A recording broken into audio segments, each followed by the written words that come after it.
Hindi ako tatakbo sa 2025 elections. Magpapahinga ako for midterm elections. Kapag tinatanong sila kung anong mangyayari sa 2028, ang sinasabi nila si Speaker Martin Romualdez daw ang candidate for... Pero kayo ba, tatakbo ba kayo 2028? Noong 2019, tinanong ninyo ako kung tatakbo ako sa 2022 at sinabi ko na mag-a-announce ako kung tatakbo ako or hindi January 2021.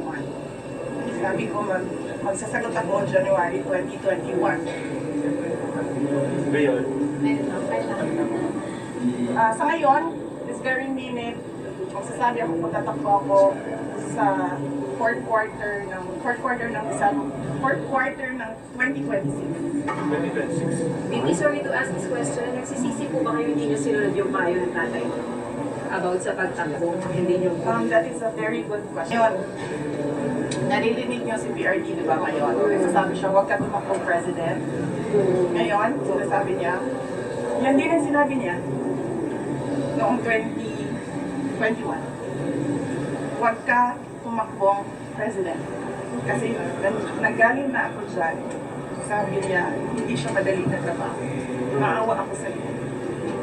He never said na run for president. Pero kumbaga never again na to team with the Marcoses. Oh, never again. Why, ma'am? Sit down tayo.